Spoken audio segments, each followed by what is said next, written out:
नमस्कार, NDTV India में आपका स्वागत है। मैं हूं मनोरंजन भारती। चर्चा करेंगे आज गुजरात में गोधरा कांड के बाद 2002 में बिल्किस बानो सामूहिक बलात्कार मामले में उम्र कैद सुनाए गए 11 दोषियों को गुजरात सरकार ने रिहा कर दिया है। गुजरात सरकार की दलील ये है कि उन्होंने अपनी क्षमा नीति के तहत इनकी रिहाई को मंजूरी दी और 15 अगस्त के मौके पर इन सभी 11 व्यक्तियों को छोड़ दिया गया। मुंबई में सीबीआई की विशेष अदालत ने बिल्किस बानो के साथ सामूहिक बलात्कार और उनके परिवार के 7 लोगों की हत्या के जुर्म में 21 जनवरी 2008 को इन सभी लोगों को उम्र कैद की सजा सुनाई थी। बाद में हाईकोर्ट ने भी उनकी सजा बरकरार रखी थी और इसको लेकर के जाहिर है सवाल खड़े होने शुरू होंगे। हालांकि सरकार का, गुजरात सरकार का अपना तर्क है और इन सब चीज़ों पे बात करने के लिए हमारे साथ एआईएमआईएम के नेता असदुद्दीन ओवैसी साहब हैं, जो कि खुद बैरिस्टर हैं। सर, आपका बहुत बहुत शुक्रिया, आपने वक्त निकाला एनडीटीवी से बातचीत करने के लिए। सबसे पहले आपकी प्रतिक्रिया जानना चाहूंगा इस पर। देखिए, सबसे अफसोसनाक बात यह है कि जब देश में आज़ादी के 75 साल की यौम आज़ादी का अमृत उत्सव हम सब जोशो खरोश से मनाएं और मना रहे हैं, और जिस दिन देश के प्रधानमंत्री तारीखी लाल किले से खड़े होकर अपने भाषण में महिलाओं के एम्पावरमेंट की बात करते, उस दिन एक हीनियस क्राइम के सिलसिले में जिन लोगों को कोर्ट ने लाइफ की सजा दी थी और वो बिल्किस बानो का उनका रेप था। आपके देखने वालों के बात समझना जरूरी है कि बिल्किस बानो प्रेग्नेंट थी 5 महीने की। उसका 11 लोगों ने उसका रेप किया और रेप उन लोगों ने किया जो बिल्किस बानो के नेबर्स थे, पड़ोसी थे। बल्कि बिल्किस बानो जो हाथ में चूड़ियां पहनी हुई थी, वो भी एक एक्यूज के दुकान से बिल्किस बानो चूड़ियां खरीदी हुई थी। तो बिल्किस बानो प्रेग्नेंट थी, 3.5 साल की उनकी बेटी को उनके सामने सर पर उसके सर को मारकर उसकी हत्या की गई। उनके परिवार के 4 लोगों को भी उनका रेप और उनका मर्डर हुआ। तो एक हीनियस क्राइम के सिलसिले में आप उनका रिमिशन देते हैं। और बाबा, मैं यहां पर बताना जरूरी समझता हूं कि अभी एक संजय गुप्ता नामी आईएएस ऑफिसर ने गवर्नमेंट ऑफ गुजरात की रिमिशन पॉलिसी को ट्वीट किया, जिसमें आप एनेक्शर 1 देखेंगे तो एनेक्शर 1 में बाबा क्लियरली लिखा हुआ है कि जो लोग ग्रुप मर्डर करते हैं, 1, 2 और ज्यादा लोगों का, ये एनेक्शर में .4 है। और उसी में अगर आप देखेंगे तो उस एनेक्शर में .4 में डी देखिए, prisoners convicted for murder with rape और गैंग रेप, इनको रेमिशन मिल ही नहीं सकता। ये तो गुजरात गवर्नमेंट का खुद पॉलिसी है। अब ये नहीं मालूम कि सुप्रीम कोर्ट ने क्या स्पेसिफिकली कहा था कि इनको दे दो रेमिशन। तो ये पूरे के पूरे लाइफ सेंटेंस है, रेप का, मर्डर का इन पर चार्ज कायम हो चुका है। और गुजरात गवर्नमेंट की रेमिशन पॉलिसी के खिलाफ इनको इस तरह का रेमिशन दिया जाता है। तो क्या पैगाम हम दे रहे हैं? तो मेरा मानना यह है कि गुजरात की सरकार भाजपा की सरकार है और वो एक समुदाय की ताईद में हमेशा रही है। अरे तुष्टीकरण भाजपा बड़ी बोलती है, तो इससे बड़ी तुष्टीकरण की मिसाल और क्या हो सकती है कि एक तरफ तो प्रधानमंत्री महिलाओं की एम्पावरमेंट की बात करते हैं, इज्जत की बात करते हैं, और यहां पर बिल्किस बानो जिसका गैंग रेप हुआ, जिसके पड़ोसियों ने उसका गैंग रेप किया, उनको आप छोड़ देते हैं रेमिशन के नाम पर। तुष्टीकरण तो सर अल्पसंख्यकों का होता है, बहुसंख्यकों को के लिए तो मिठाई बांटी जा रही है, तस्वीर हम दिखा रहे हैं सर। नहीं, बिल्कुल सही है। तो ये सच्चाई में तुष्टीकरण ये हो रहा है कि जिस महिला को सालों लड़ना पड़ा, जिस महिला को इंसाफ के लिए गुजरात से बाहर केस उसका लड़ा गया, जिसके पति ने एक दीवार की तरह अपनी पत्नी के साथ खड़े होकर अपनी पत्नी के इंसाफ की लड़ा, आप बताइए कि क्या पैगाम दे रहे हैं? जो प्रेग्नेंट थी 5 महीने की, पड़ोसियों ने उसका रेप किया, उसकी बेटी 3.5 साल की बेटी की हत्या की गई, उसके परिवार के 4 महिलाओं का रेप और मर्डर कर दिया गया।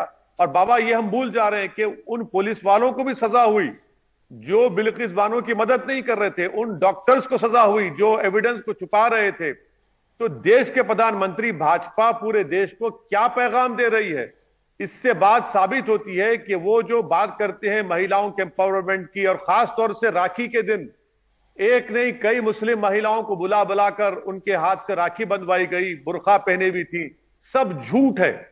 आप सिर्फ भाजपा तुष्टीकरण की राजनीति कर रही है और भाजपा उन लोगों को इनाम दे रही है रेमिशन पॉलिसी का गलत इस्तेमाल करके, जिन्होंने एक महिला का इस तरह से बर्ताव किया, एक परिवार की हत्या की और रेप किया। जो केंद्र की भी नीति है सर, वो मैं आपको मालूम होगा, लेकिन मैं अपने दर्शकों के लिए बता देता हूं कि रेप के दोषियों की रिहाई के खिलाफ है केंद्र सरकार। बिल्किस रेप कांड के दोषियों की रिहाई केंद्र के नियमों के खिलाफ है। कैदियों को छोड़े लेकिन रेप के दोषियों को नहीं, ये केंद्र सरकार का कहना है। केंद्र की आजादी महोत्सव रिहाई नीति में रेप के दोषी नहीं आते हैं।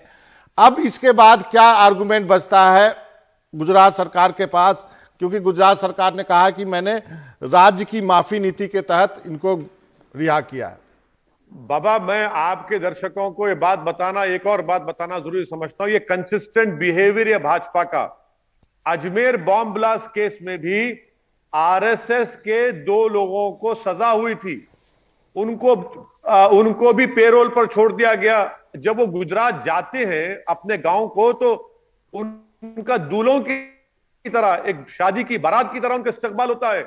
तो ये कंसिस्टेंट है, क्योंकि गुजरात में चुनाव आ रहे हैं और भाजपा मेजॉरिटी कम्युनिटी के वोट को हासिल करना चाहती है, इसलिए ये सब अपीजमेंट की पॉलिसी भाजपा कर रही है। आप कैसे, अगर आपकी केंद्र की पॉलिसी है तो कहिए ना, आपकी सरकार है, कि फौरन कैंसिल किया जाए रेमिशन उनको दोबारा जेल में डाल दिया जाए। यह प्रधानमंत्री को बताना पड़ेगा, क्योंकि लाल किले से खड़े होकर जब प्रधानमंत्री देश के महिलाओं को यह पैगाम दे रहे हैं कि वो भारत की महिलाओं के साथ खड़े हुए हैं, उनके एम्पावरमेंट की बात कर रहे हैं, इज्जत की बात कर रहे हैं, कौन सी इज्जत है? ये तो बेइज्जती है पूरे महिलाओं की।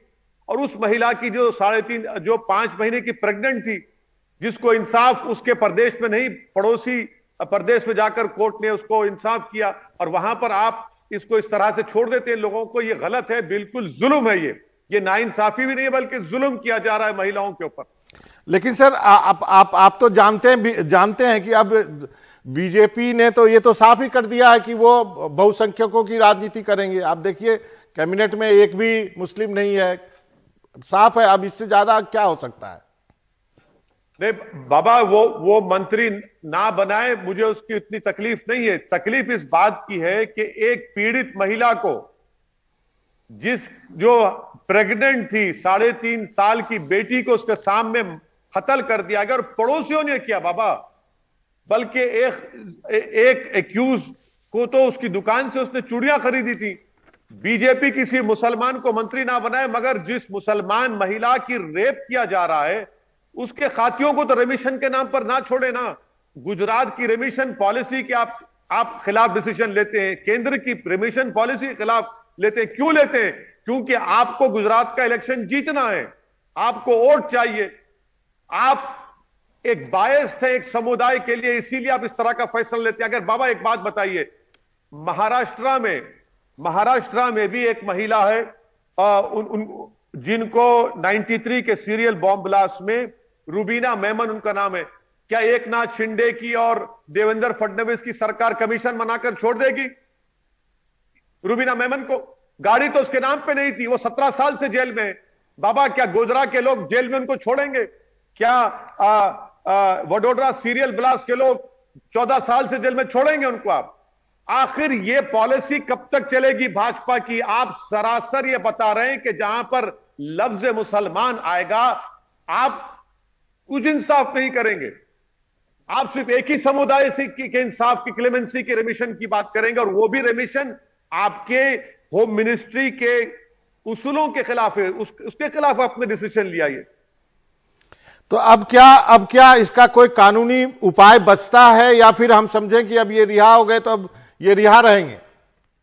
नहीं, मेरे ख्याल से ये फेट अकम्पली नहीं होगा, बल्कि अगर देश के प्रधानमंत्री अगर वाकई में महिलाओं से और खास तौर से मुस्लिम महिलाओं से मोहब्बत करते हैं, उनकी हिफाजत करना चाहते हैं, उनके महाफिज हैं, तो मैं प्रधानमंत्री से डायरेक्ट अपील करूंगा कि वो अपनी भाजपा की सरकार को ऑर्डर दें कि अपना रेमिशन डिसीजन को कैंसिल करें और इन खातियों को दोबारा जेल में भिजाएं। ये कौन सा इंसाफ है बताइए आप। कल कहेंगे कि नहीं, सुप्रीम कोर्ट ने कहा कि एग्जामिन करो। क्या सुप्रीम कोर्ट ने स्पेसिफिक डायरेक्शन दिए थे इन लोगों को?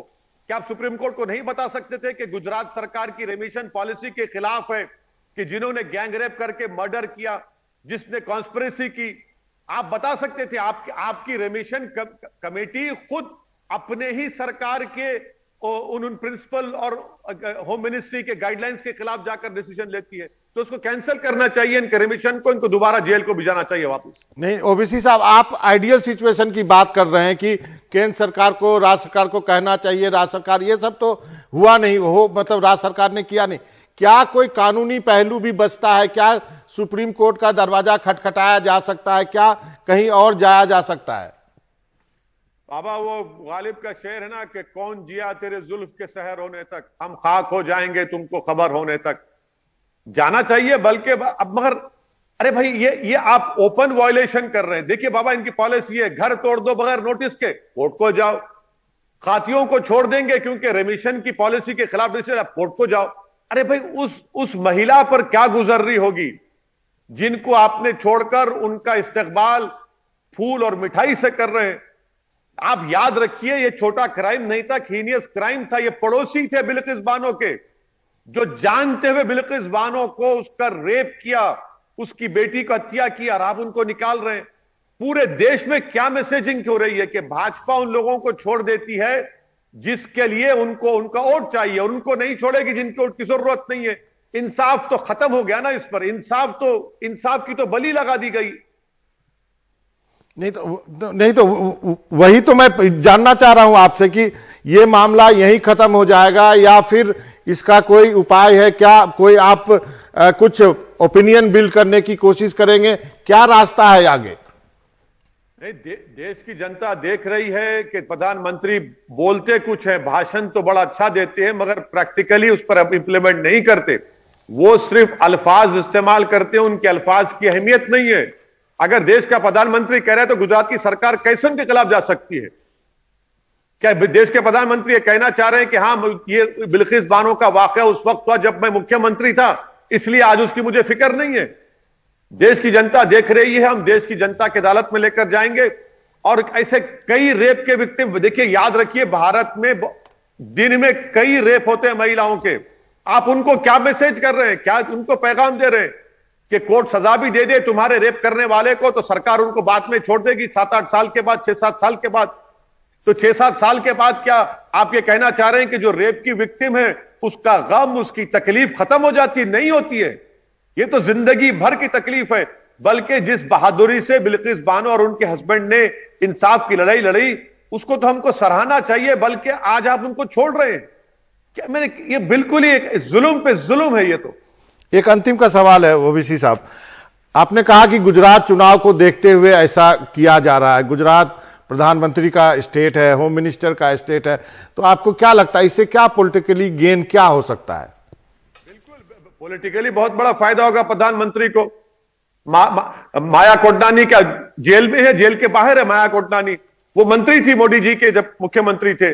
बाबू बजरंगी का देख लीजिए आप। मैं तो मिसाल दे रहा हूं ना आपको, अजमेर ब्लास्ट के 2 एक्यूज जिनको कोर्ट ने सजा दी, वो बाहर हैं आज।